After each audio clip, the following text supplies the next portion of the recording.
Olá, meus amores, tudo bem com vocês? Meu nome é Carol Fonseca e hoje eu vim contar para vocês o caso da minha infância que mais influenciou na minha vida até hoje. Minha irmã e eu gravamos o vídeo contando essa história para vocês e como a gente gravou no sítio, tinha muito barulho em volta e a gente começou o vídeo usando máscara, a voz ficou bem abafada, então resolvi refazer essa introdução aqui até para explicar para vocês o porquê que a gente está postando esse vídeo agora. Domingo agora é Dia das Mães e todo ano não tem como não lembrar desse fato. Então minha irmã e eu resolvemos contar para vocês como tudo aconteceu, para que isso sirva também como uma forma de alerta para as pessoas. Então, bora pro vídeo. Como eu quero fazer do canal do YouTube um diário para guardar todas as recordações, boas ou ruins, eu vim trazer essa história hoje. Trouxe minha irmã Karina. Oi, tudo bem com vocês? A gente começou o vídeo com a máscara, porém acho que pelo distanciamento acho que a gente já pode tirar ela. A gente colocou um espaço considerável aqui para conseguir falar com vocês sem correr nenhum perigo. Então, hoje a gente vai contar um pouco da história da minha mãe, especificamente, né, de um fato que aconteceu com ela e que, como a Carol disse, mudou realmente a nossa vida para sempre.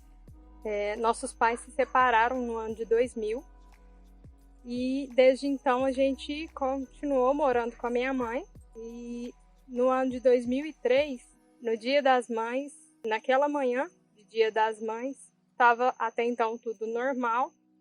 A gente tinha acordado, estava tomando café, assistindo televisão, como era de costume. A minha mãe estava na cozinha, arrumando a cozinha para poder iniciar o almoço. E minha mãe tinha o costume de, às vezes, conversar com a gente, ia lá no quarto, fazia um comentário, conversava com a gente, voltava para a cozinha para arrumar alguma coisa. Só para enfatizar, gente, a Karina tinha 16 e eu tinha acabado de fazer 11. A gente tinha um telefone na época, que era aquele telefone tijolão mesmo. A gente não esperava o que aconteceu. Aí, quando de repente eu escutei um barulho, como se fosse de tampa caindo. Achei estranho, mas continuei, porque podia ter caído alguma coisa na cozinha mesmo. Só que de repente eu escutei ela falando assim, e não parava. Falei, oi, que eu achei que ela estava tentando chamar, né? Fui lá na cozinha para ver o que estava acontecendo. E nesse momento que eu cheguei na cozinha, ela estava tendo uma convulsão.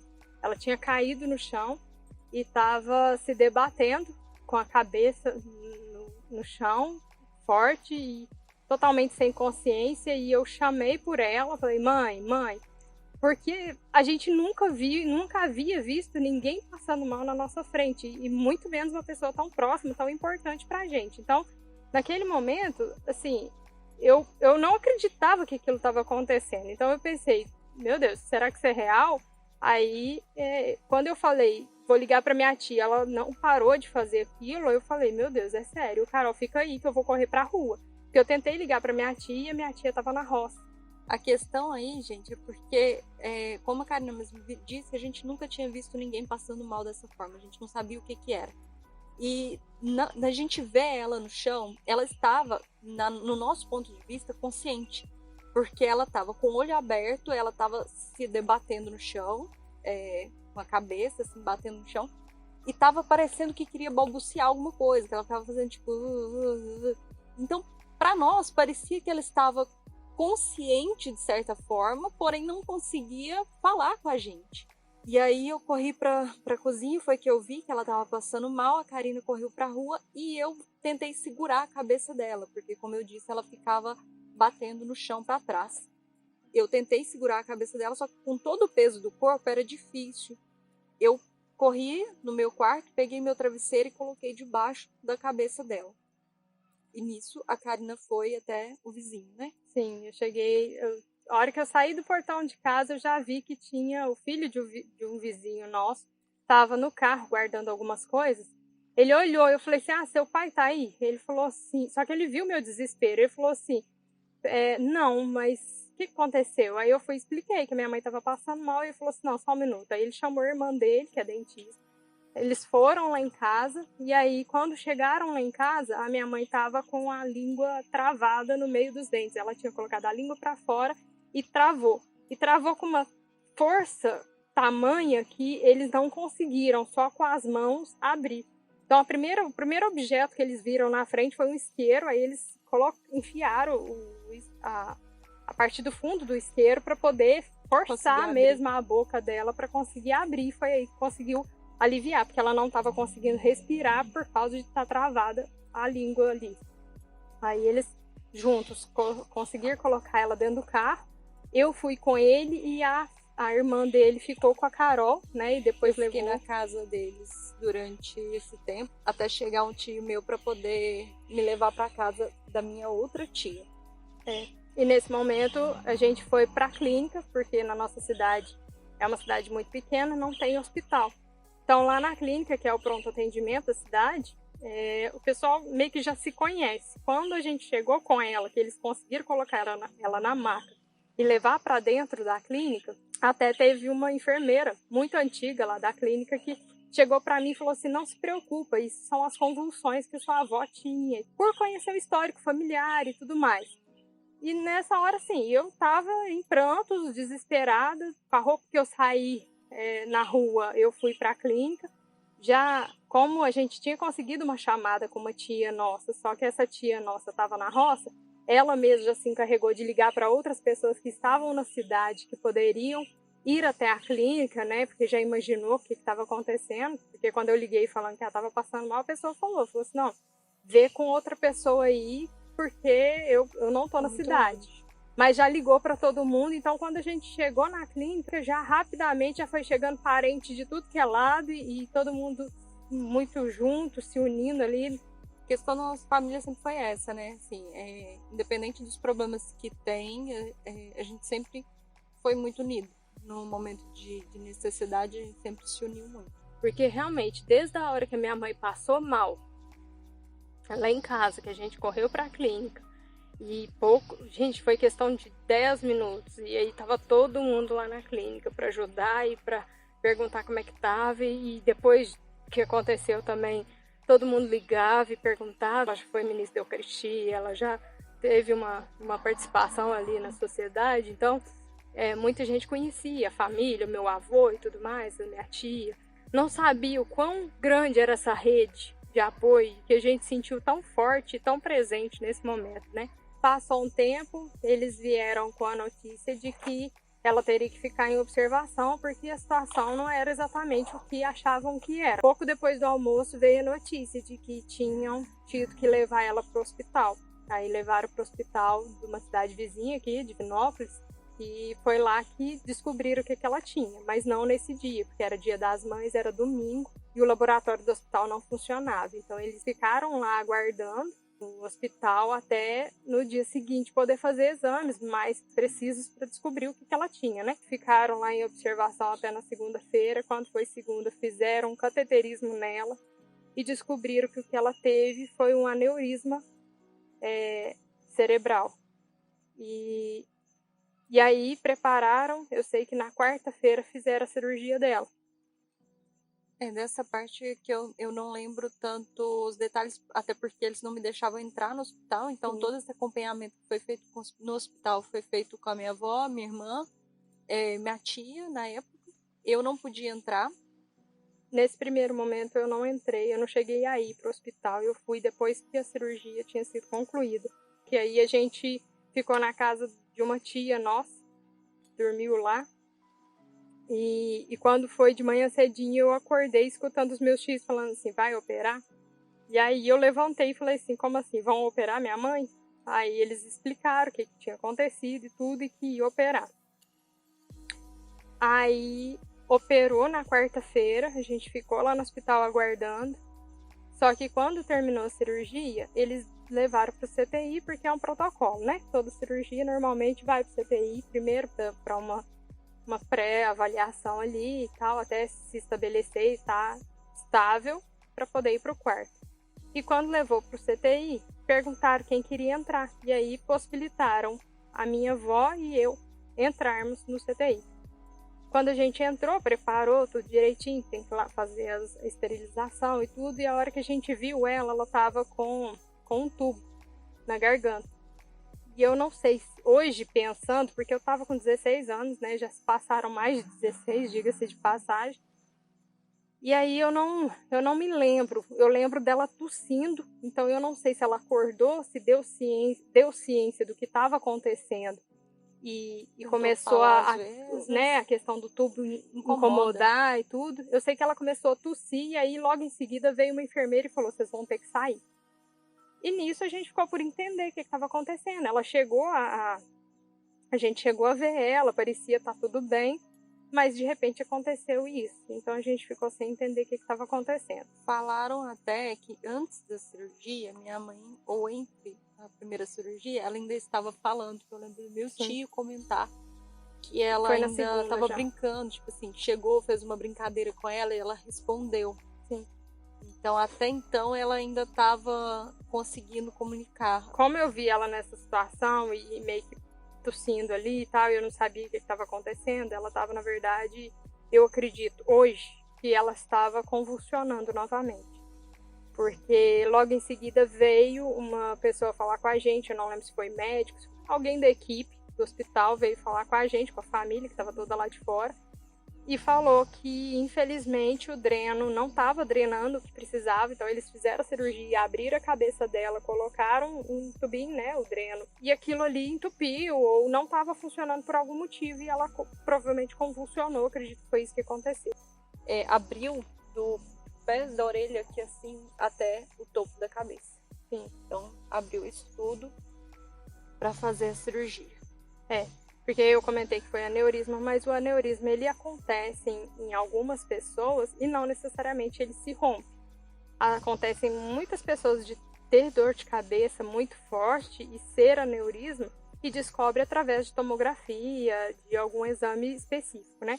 No caso da minha mãe, ela teve a convulsão e a convulsão foi resultado do rompimento do aneurisma. Então ele se rompeu e sangrou dentro da cabeça dela, por isso ela deu a convulsão.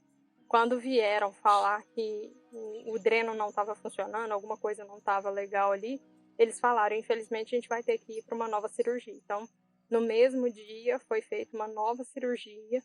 Mesmo local que já tinham mexido, mexeram de novo.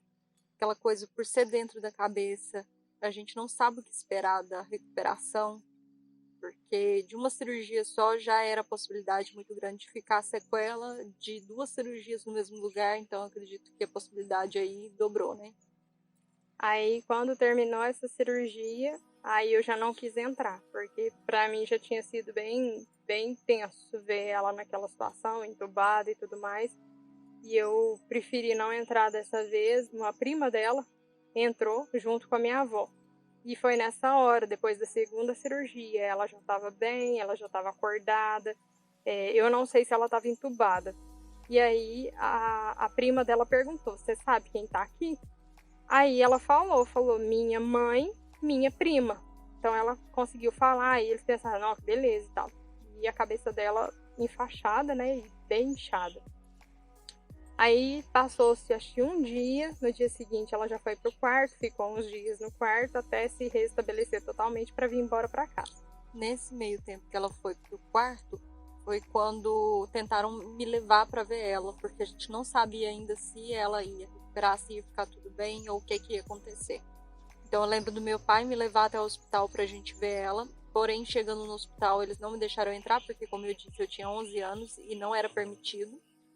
E eu lembro do meu pai tentar conversar com a moça lá embaixo, falar, olha, a menina não viu a mãe ainda desde que veio pro hospital, já fez cirurgia, a gente não sabe como que vai ser, pode acontecer o pior e ela não vai ver a mãe. E aí, nisso eu acho que a moça meio que se comoveu um pouco, mas ela falou assim, olha, na minha supervisão não posso deixar vocês passarem. O que eu posso é falar para vocês entrarem pelo fundo e tentar subir pela rampa, e meio que explicou pra gente aonde seria o quarto dela, pra gente entrar literalmente por trás, assim, pra conseguir, às vezes, passar. Tipo, se ninguém barrasse a gente conseguiria ir. Dessa forma, eu consegui chegar até o quarto dela e consegui ver ela.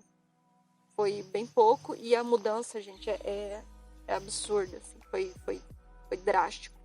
Porque a última lembrança que eu tinha da minha mãe era ela em casa, era bem, conversando, tudo normal. E eu cheguei no hospital, parte da cabeça dela estava assim, raspada por causa da cirurgia. E o rosto muito, muito inchado. Antes disso, eu acho que era minha tia que estava no hospital, porque ela falou assim, olha, você vai entrar, mas você prepara, porque ela não tá do mesmo jeito. Tá muito diferente. Tipo assim, na minha cabeça, ok, tá muito diferente. Só que quando eu cheguei lá, ainda assim eu tomei o baque, porque o rosto dela tava muito inchado, então tava bem deformado, tava assim, bem pelo deformado. que a gente conhecia. E ela não conheceu a gente. Então, assim, parece que um pós-cirurgia ela tava bem, ela tava falando, tava tudo certo. Só que à medida que o cérebro desinchou, que tudo ali dentro da cabeça foi voltando ao normal e foi se estabelecendo do jeito que ficaria, aí a gente foi percebendo que de fato foram as sequelas de tudo, do processo, né? Tanto do aneurisma quanto da cirurgia, porque mexeu na cabeça é um lugar muito delicado. Então, aí a gente foi entendendo o que seria. Eu lembro de chorar muito a hora que eu percebi que ela não conhecia a gente, porque, gente, não tem coisa pior na vida do que uma pessoa, a sua mãe, sabe? A pessoa que te pôs no mundo, não te conhecer. É assim, eu penso que quando a pessoa passa por um Alzheimer e tudo, você sente um pouco disso. À medida que o Alzheimer vai acontecendo, você já vai percebendo ele. Da minha mãe foi, tipo, num dia tava tudo bem, no outro ela já não era a mesma, lembrava. praticamente. E acho que era mais o medo de a lembrança não voltar, porque a gente não sabia como que seria dali pra frente. Então a gente pensou, como que vai ser? Ela vai recuperar a memória? Ou então ela vai ter que aprender a conviver com a gente, não sabendo quem nós somos? Sim. Tipo, aprendendo, tipo, ó, essas são suas filhas, acostume-se a elas, entendeu? Aí, quando ela se recuperou a ponto deles falarem, não, pode ir para casa, a minha avó ficou com a gente durante um mês, porque eu tinha 16 anos, mas eu já trabalhava. Eu estudava na parte da manhã e trabalhava à tarde até umas 8 horas da noite, às vezes até 8h30. Eu também estudava na época, não trabalhava, mas estudava. E tinha a questão de ajudar a minha mãe, porque, a princípio, as sequelas que ela ficou até então foram a fala, que ela balbuciava, assim, algumas sílabas, na verdade, que eu acho que nessa época ela nem juntava ainda as palavras. Não. Foi o braço direito, que ela não movimenta, e a perna direita. Então isso impossibilitava dela comer sozinha, porque até então minha mãe sempre foi destra. Então ela não conseguia comer, a gente tinha que dar as coisas na boca dela, tomar banho, tinha que ser cadeira de roda, cadeira especial, isso tudo. Ir ao banheiro, tudo. Era com ajuda. A gente teve, graças a Deus, muita ajuda na época de várias pessoas próximas. É até um dos motivos que eu falei com a Karina que a gente tinha que registrar isso, porque são coisas que com o tempo a gente vai perdendo. Não que a gente queira ter lembranças ruins, mas que as lembranças ruins, mesmo acontecendo, elas fazem parte da nossa vida e elas têm uma importância. E perder essas memórias com o tempo é como se a gente perdesse parte da nossa história. Mas à noite ela ficava ainda mais agitada, porque ela queria fazer as coisas sozinhas e ela não conseguia. Eu lembro dela gritar de raiva, assim, de querer fazer alguma coisa e não conseguia. Ela queria levantar, mas não conseguia. Eles colocavam ela na cadeira, ela queria porque queria ficar em pé, só que a perna direita dela não tinha força, não tinha mobilidade nenhuma.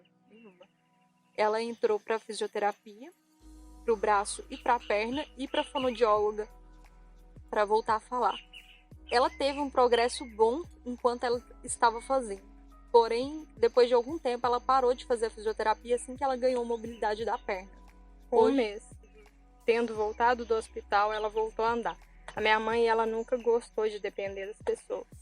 Não por mal, não por orgulho, mas de gostar da sua independência, do seu, sabe, da sua autonomia, de conseguir fazer as coisas sem precisar depender. Todo mundo é assim, gente. Começa a prestar atenção em tudo que você faz e pensa se depender de tudo de alguém, né? Ou de alguém, não seria, de algumas pessoas. Não seria bom para ninguém.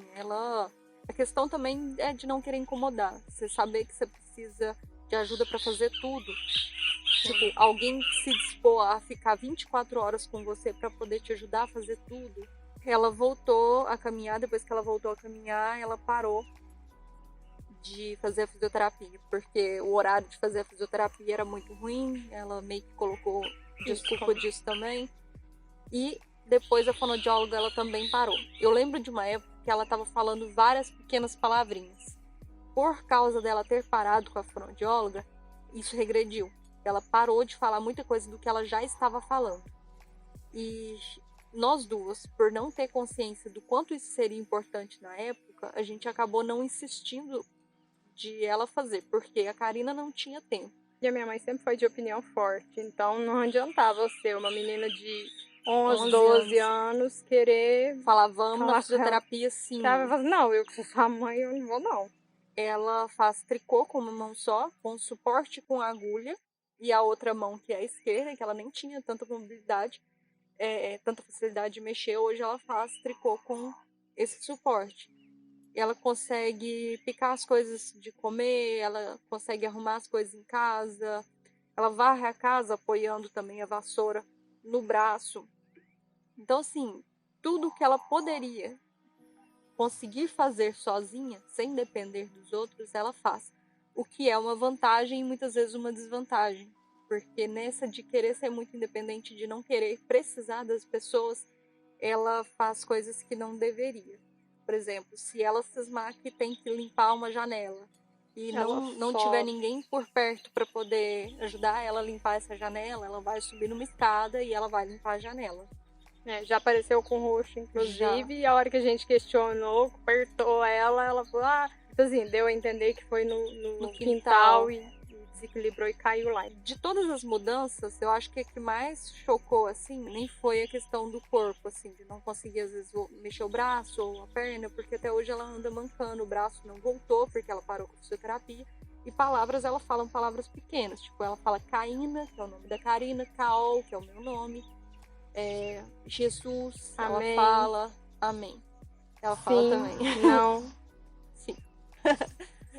Hoje. Mas o hoje dela não significa hoje. Ela faz, Caína, hoje. Faz assim. Aí, tipo, é ontem, semana passada, mês passado, ano passado, ou bem pra trás. Como é que ela chama? É palhaça. Ela xinga a gente. O palhaço. Eu acho que a mudança maior foi personalidade. Porque ela teve uma mudança na personalidade que, principalmente para uma criança que na época eu era, e para uma adolescente, é uma coisa difícil de você entender. Porque minha mãe sempre foi muito de conversar, de tentar resolver, e ela voltou muito mais nervosa, muito mais explosiva, até pela ânsia de querer falar e não conseguir, eu acredito que isso influencia também.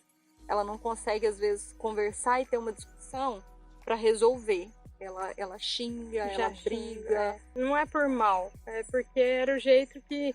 Você imagina, uma coisa é a pessoa nascer surda. Se outra coisa muito diferente é isso ser tirado de você no decorrer da vida. Frisando que a minha mãe teve esse episódio na vida dela com 39 anos. Ela ia fazer 40, foi no Dia das Mães, dia 11 de maio de 2003, que ela sofreu. Ela fez 40 anos. Naquele mesmo ano, dia 24 de junho. Então, quando ela sofreu, ela era muito nova. Mas era sedentária, não praticava nenhum tipo de exercício. Ela era fumante. Daquela época, né?